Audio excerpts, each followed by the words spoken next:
a very good afternoon to all of you here. Thank you for having me here.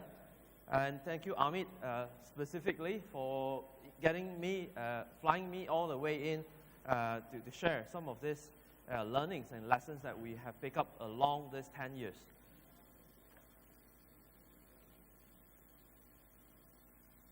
Why are we here? I'm not here to share or blow you away with the cool technologies and the endless possibilities that comes with it. Today, I'm just here to share some of my heartfelt observations that I've made along this career spanning over the last 10 years in research, analytics, and of course, our home. So please sit back, relax, take off your shoes if you need to.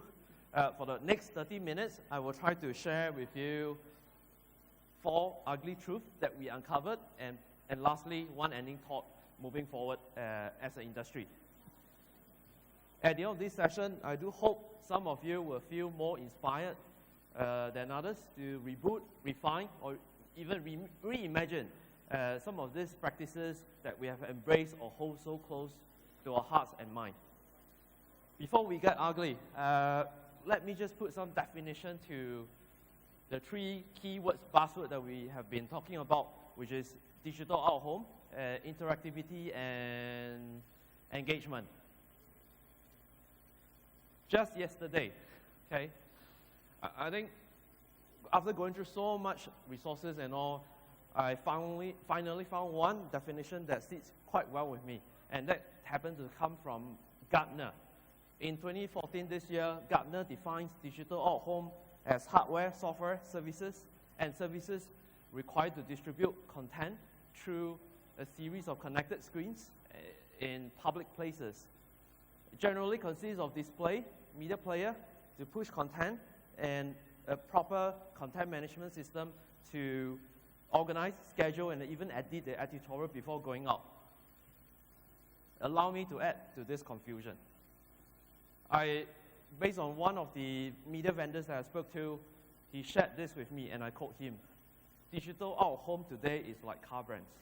We have, on one end of the scale, brands, screens like Maserati, to the other end of the scale, which consists of old buckets in the road,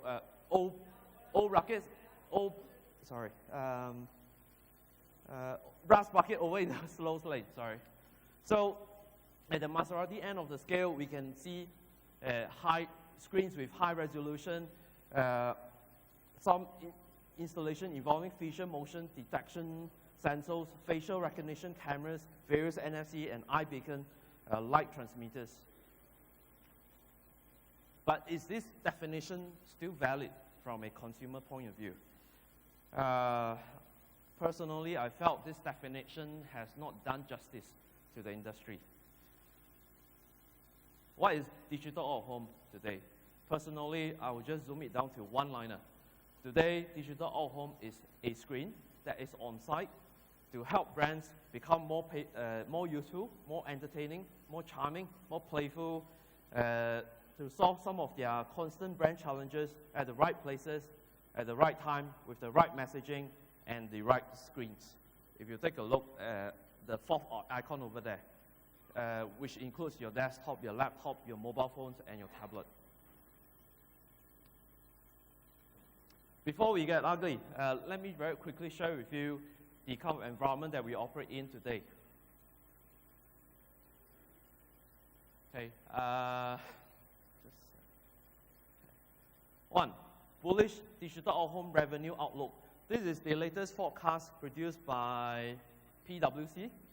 It was released in June, earlier on last month. Probably I'm just going to talk about 2 key takeaways that you can take from here. The blue line, literally, if I may put your attention to the blue line, it represents your traditional out-of-home, which is all your billboards, your transit furnitures, your shelters, and so forth. And from the look of it, I think it's safe to say traditional out-of-home still has a place in advertisers' heart and mind. And it's going to continue to dominate the landscape at least for the next 4 years, until 2018. But if you look, and hardly surprising, if you look at revenue split between formats, we are happy to say billboard today will still account for at least 55% of this revenue. Now, when we look at the red line, which is your digital out-home, what it's saying in short is, it seems to suggest that we have reached a point of inflection, a point of minus to plus. And even more so telling, they are saying using a compounded annual growth rate, we can expect to see 32.5% growth for digital out-home on an annual basis. Is this true? Is it digestible? I think this number remains to be seen. Why? Because this is a forecast. Analysts revise their forecast on a yearly basis based on historical data. So if you ask me, this estimate is just going to be as good as it gets. At the end of the year, we will know how far or how far we have exceeded or how far we have lagged behind in this forecast. But if you take a look in totality in India, what has driven so-called the growth of all digital out-home, apart from government legislation? We think there are 6 key factors. Namely, the rise of transit infrastructure, which includes all your metro lines, your airport, new airport terminals, and so forth. Why is this important? Having the right transit infrastructure in place will attract housing, hotspots to develop, will attract lifestyle amenities like shopping malls and hospitals to be developed around the area. So once that is in place, it's a likelihood that premium locations will be identified, and probably ads could be, the ad could be placed there to probably reach millions of people on a daily basis. Personal device engagement, not going too much into that, but effectively we are saying consumers' desire to engage via all the devices from screen to screen, be it a laptop to a mobile phone or laptop to a mobile phone to your touch screen. Programmatic networks, the rise of programmatic networks. This is a relatively new term everywhere, but at this point, within the WPP network, I think they have made some investment and facilitated this concept over here. What is programmatic network in short? I will just summarize into a single line. It's effectively the automatic planning and buying of digital content via a server. So everything is automated, and everything is much more targeted for the matter.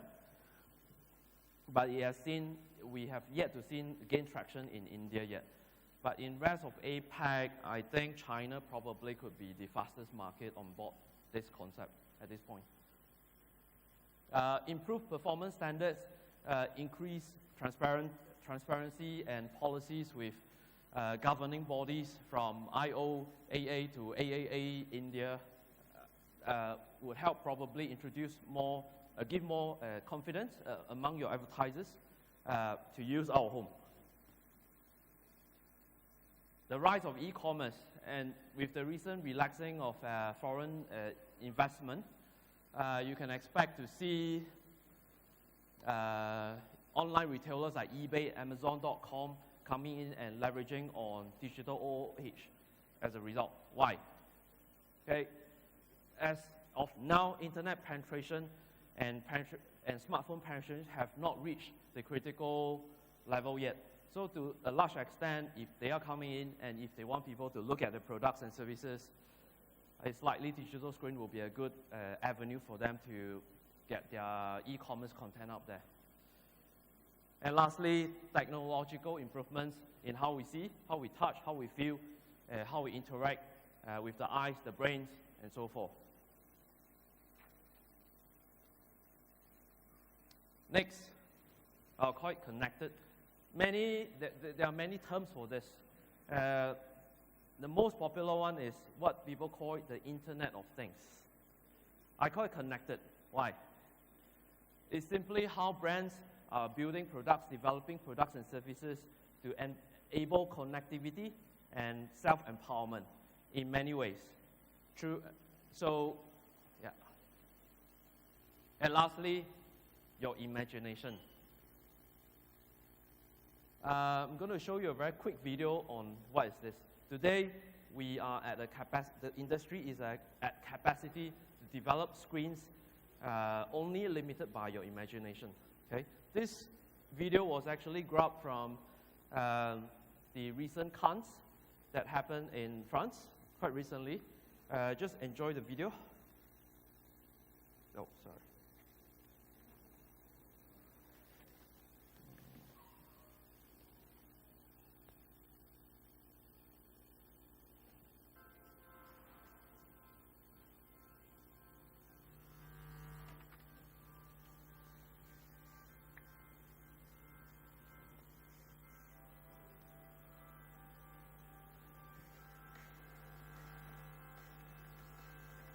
Or even grab a significant, sizable amount of media dollars from other established touch points like TV, or even emerging like digital.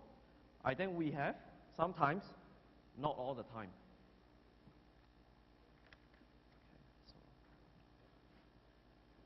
Just to give you a context, if you are interested, this screen is actually the size of 2 full-size elephants when you measure it, literally. Okay, let me go to the main event, which is the 4 ugly truths. How did I come up with this truth? We uncovered this truth using, we put together, we evaluated existing default behaviors and how they will be impacted when existing disruptions in the environment come in. And at the end of this session, every truth, I'll try to introduce a more informed view on what we think could be better, make OOH better, in short. Truth 1, Pixel is not built to replace pace. In short, we are not building digital to replace traditional out-of-home. The old adage, build it and they will come, is really a harder concept to digest around the world. And it's not only India or China or even Singapore. Today, the market OOH is really a largely sentiment-driven touch point. Behaviors do not change. Traditional behaviors are not changed. India is a country where wall paintings are still a huge part of any communication process, and few digital outdoor ideas actually get translated into a real execution, unfortunately. We can't literally just add digital to our home like we add wings to a car to make it fly. In this space, we have seen media vendors fail, and those who fail, and there are clear lessons for us. If done not correctly, incorrectly, media owners are likely to see their revenues not develop as forecasted. Agencies tend to hold back their recommendations for digital out-of-home or unactively recommending it. And lastly, advertisers think it's not worth it because they don't see the full value nor the full benefit offered by technology, in short.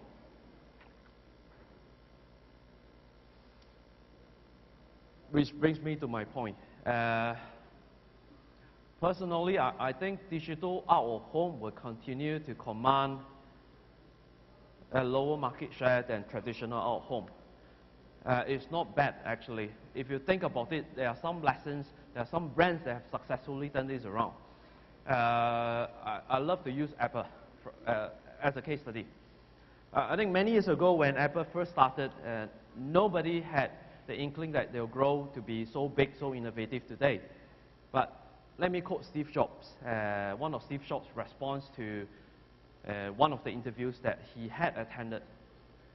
The journalist asked him, do you think you can go against with the likes of Nokia, Ericsson, and so forth in the old days? Steve Jobs' response was, no, we can't. But that shouldn't stop us from becoming the next BMW or Mercedes or Maserati in the market. We can be premium once we develop our core offerings, once we strike a chord with the market.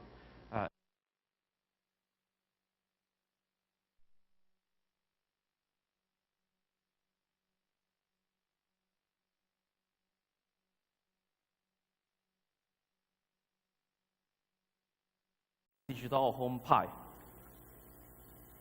I don't have a sure win formula for you guys, but what I'm going to share with you is a 9-month journey that I took with media vendors in certain markets, with our key internal partners to better understand how digital out-of-home can grow better and grow bigger.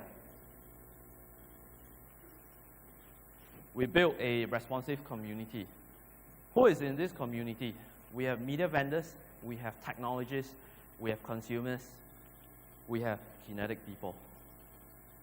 So what am I saying? After so many rounds of experimentation and exploration, we kind of zoom down to 4 key areas that we need to actively curate, and 4 key areas and 6 core activities we need to actively manage in order to achieve a more positive ROI from our investment, especially when it comes to digital out-of-home. Connectivity, and I'm not talking about interactions or your mobile phone. I'm talking about people. Traditionally, the people media agencies get in touch with is mostly media owners or even clients in some instances. But today, the landscape that we operate in is so different, so diverse. It just makes sense for us to reach out to people who has more to offer, who's willing to make a difference to your business. When we first started this, apart from media vendors, we started meeting technologies of all sorts. We started meeting creative agencies. We started meeting consumers and anyone probably who's willing to make a difference to your business to shape your product and service development over the years. And all this have a time element to it. 2, open innovation. What's that? This is all about strategic partnerships. To truly deliver an open innovation, adopt an open innovation approach, we need to develop new strategic partnerships within and outside our network. I think that was an inevitable move for us. If we take a look over here, there's 2 core activities, what I call the distribution, marketing, and sales. What's this? If content is the universal thing that binds every screen together, then it is critical for us to start considering producing content or procuring content that can move from screen to screen. This concept is not new, but there has been no technological platform to facilitate this at this point. We found a solution in China. So it's critical for us to probably get a sensing how we move content from very physical screens in the outdoor space to your mobile phone to your virtual platforms like YouTube. Because it just makes sense, because content you can't produce content in silos. We have to tell a connected story. So if content is the glue, then technology needs to be the one facilitating this or making this happen. Next area of focus, what we call digital fulfillment. To put it simply, is to produce content that is not only feasible to meet brand challenges like raising awareness, impactful, and so forth, but we need to take into account how this content can be shared, shapeable, commendable, and shareable. And in this space, globally, we have seen brands like Coke and Red Bull who have clearly demonstrated this successfully over and over again. We're no longer in the business of delivering information or entertainment alone. Consumers are literally looking to us to deliver real value, value that they can see, touch, hear, and feel. The third area, which is automation. What's this? When was the last time where we get asked, is this the best media solution with the greatest efficiency over a software? We were expected to compute solutions when we enter, let's target 16 to 24 years old. Where should we be buying, literally? That is a holy grail, to be honest. optimization is not a new requirement, but we need to look for new methods to answer this old question. Why is this even relevant? Because of one thing, connectivity. Connectivity today has changed how people behave. They are more connected than before to their device, to the people around them, and to the world. Consumers are slowly wresting control from the brands or advertisers. And at the same time, if you ask me, this is an inevitable trend. Some advertisers have responded very well to this, while others, many have not. So,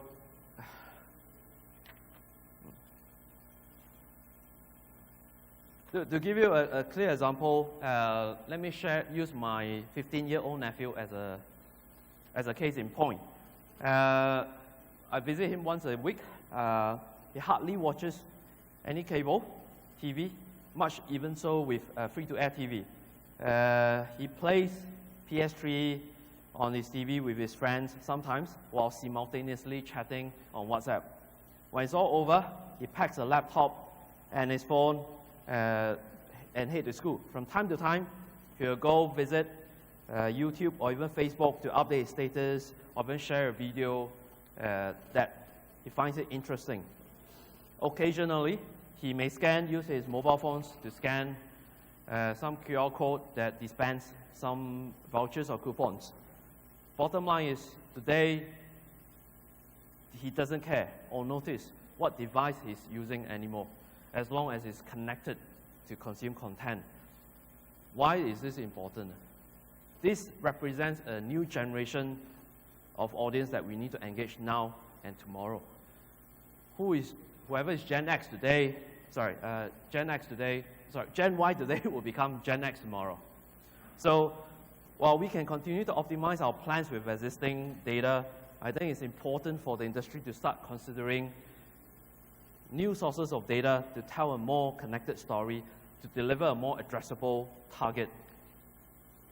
And it so happened that Facebook CEO, Sarah Sandberg, was in Delhi the last few days, if I'm not wrong.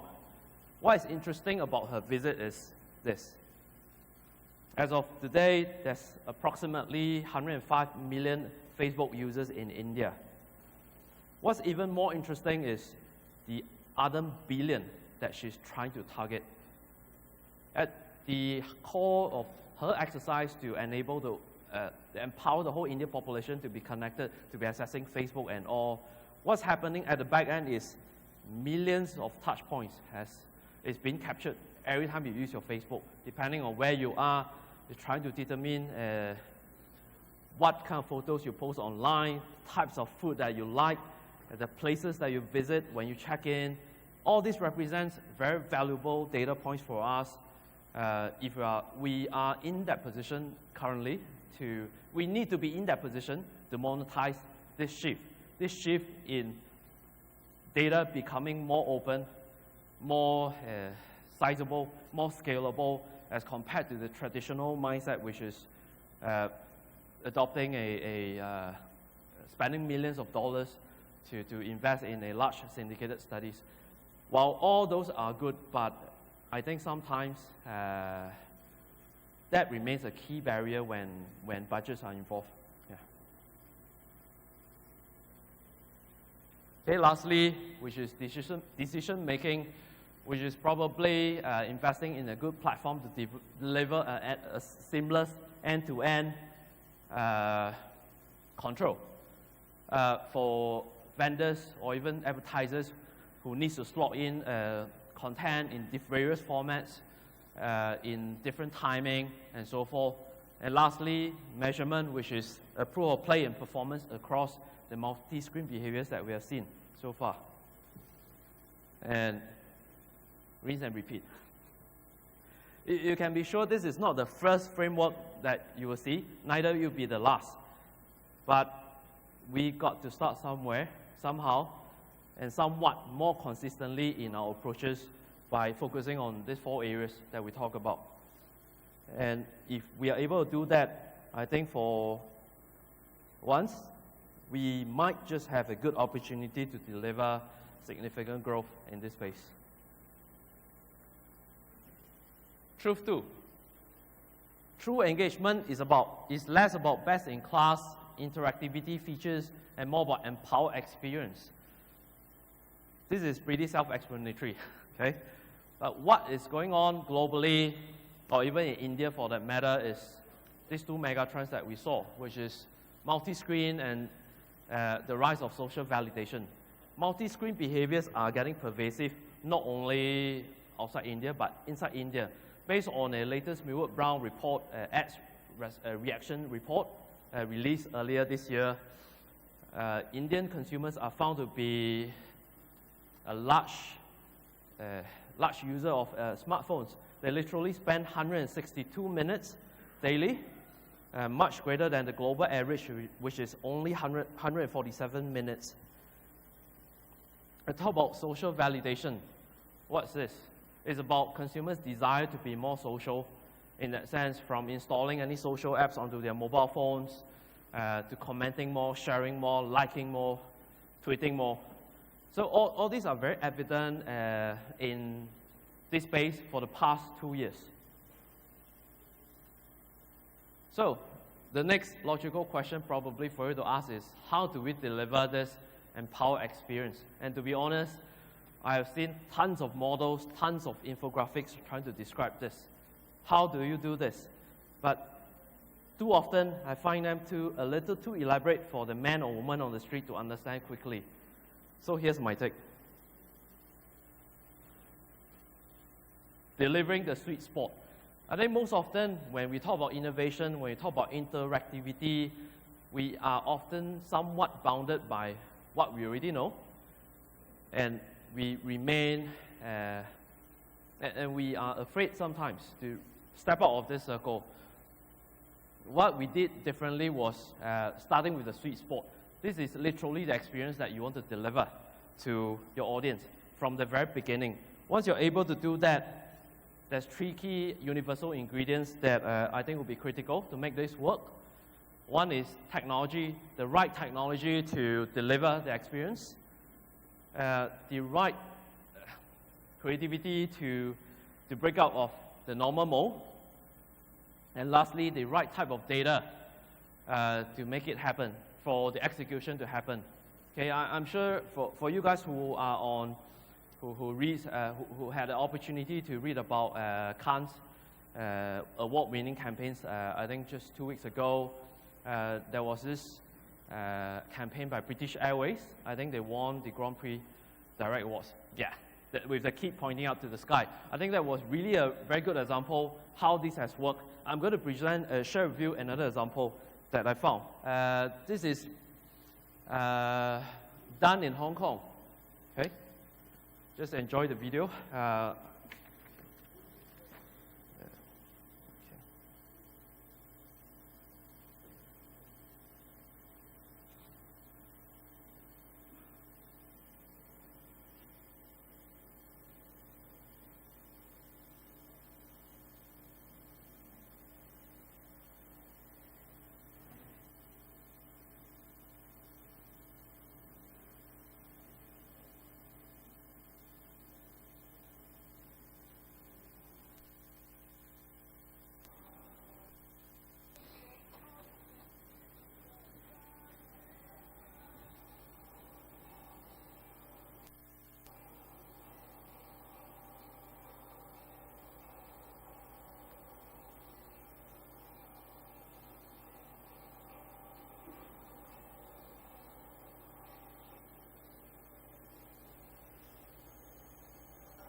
What was this? Let me tie this back to the three concepts that I was talking about earlier on. What was really the sweet spot they were trying to experience, the empower experience they were trying to deliver? It's really this. Our life is in our own hands, right? So if you take a look at the three circles that we talk about, we have the technology. Location-based broadcaster is a glorified term for targeted SMS, or geofencing in short. It has been in existence for the longest time. What was the creativity? So it was really our addiction to mobile phones, our addiction to SMS messages that comes in every now and then. We just have to flick out our phone and then check what's new. And of course, data, which is what we already have. The locations of cinemas that commands high traffic, types of shows that are likely to attract the greatest number of people to go and watch it, yeah. So combining these three elements, we are able to deliver this, and as a result, the ROI is beyond the cinema. The ROI somewhat escalated into something, into a concept what we call a paid, own, and earn concept. So when people see this, people tend to share. People tend to watch more. People tend to just do everything they can on social media platforms like Facebook or even Twitter. And as a result, it's not very clear, but you can see over there, there are approximately 26,900 times being shared online over 2 days. That's impressive for an ROI campaign. So, truth 3. Think like Goliath, act like David when it comes to measurement. I'm sure everyone will be familiar with the story of Goliath and David. Okay, to be honest, the struggle is well and very much alive when it comes to measurement, be it traditional or digital. Based on what I've seen, the standard industry currency is both prohibitively expensive and expensive to build in any market, and especially in large markets like India, UK, China. It can cost up to millions.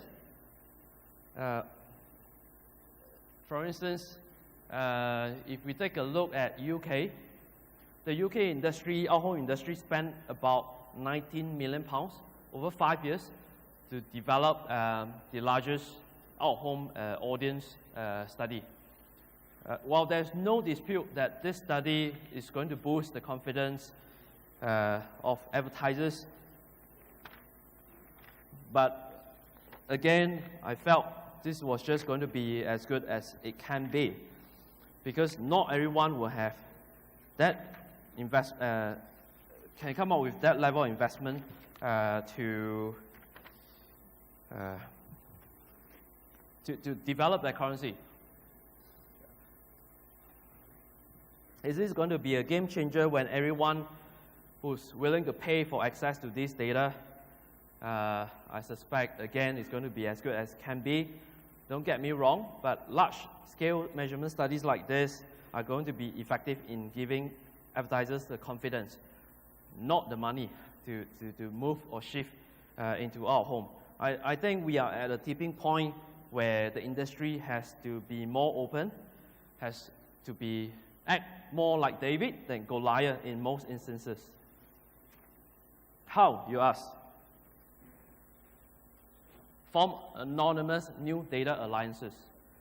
Or in short, try identifying partners early to create the Moneyball effect.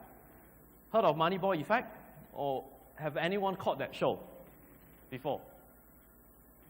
Okay, in short, that is actually a movie on a coach who's trying to recruit his best players, the best baseball players with a very limited budget. So what did he do? He started looking at alternative sources of data and derived the best, so-called put the best team together. In this space, if we are already drawing a lot of audience measurement inferences from established players or established studies like TAB, Root, Kunde, Nielsen, and TNS, what's stopping us in reaching out to external partners? Who are they? I'm sure these brands are very familiar to you today. But at the back of this logo, they are actually very valuable data keepers. They hold data because we allow them to. They hold data because we did something on their website, we did something on an e-commerce website, and so forth. I think I've talked about Facebook earlier on, which is, million records. That's literally almost a census. 10,000 times better and cheaper probably than doing a large-scale study in many instances. If you take a look at retail, when we start understanding the type of items, the basket of items that people usually buy at different parts of the day, can digital out of home interrupt them meaningfully before they even buy this? So all this represent great opportunities for us to build a more addressable target.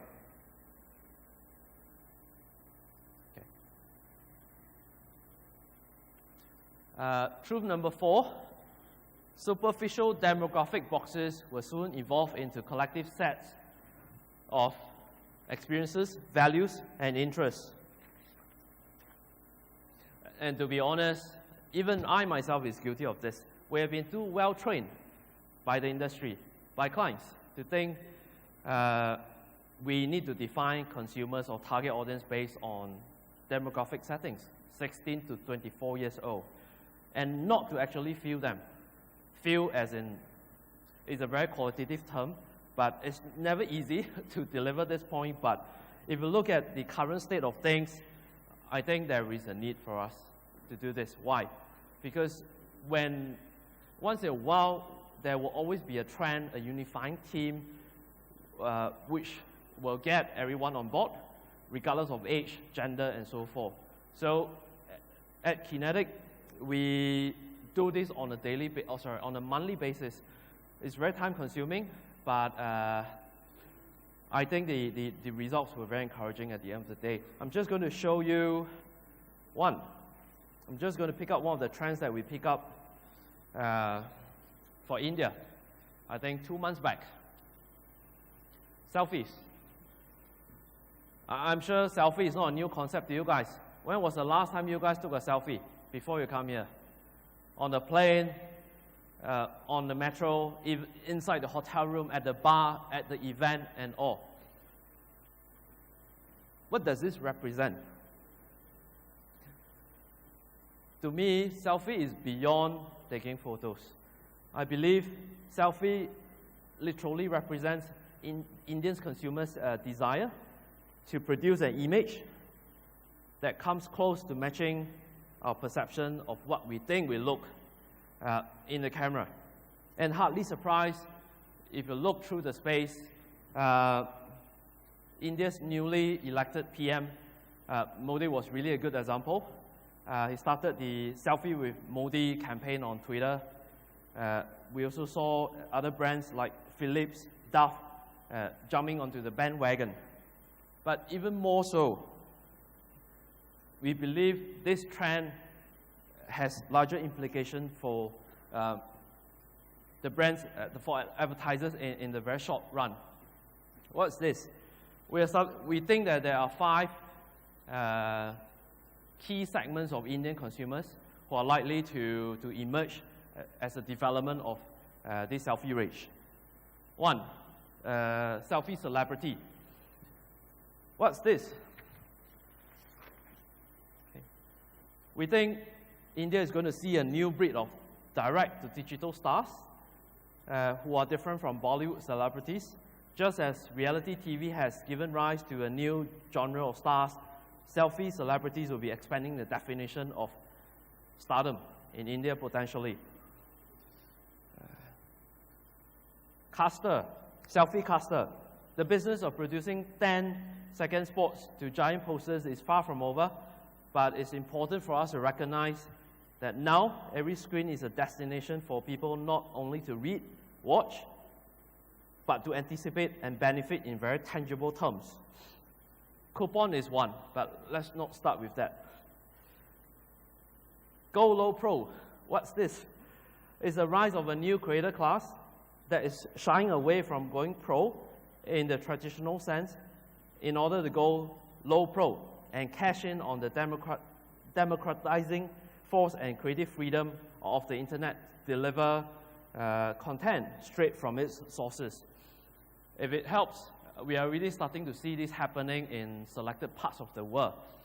There are companies, crowdsourced companies, there are companies that start crowdfunding and crowdsourcing creative. What do? Fundamentally, they are attracting, building a pool of creative people from people like you and I. And clients approach them, give them a brief, the online brief will be released, and you have 1,000 people at least who comes back with a creative idea to solve your brand challenge, literally, over 1 week. That is the world that we operate in right now. And it's a real challenge and real threat to establish creative agencies. But it is inevitable, something that we have to manage over time. And lastly, innovator.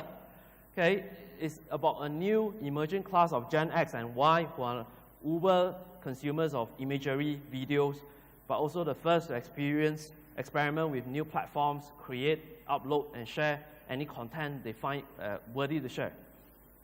And lastly, social changes. Think about gender balance. Think about promoting local produce. Think about education for everyone. When we know someone so deeply, and we can use that knowledge to provide value and not take value from them, which is their time, I think we have a good chance to gain a customer for life. Very quick recap. I talk about the fourth truth. Any questions so far?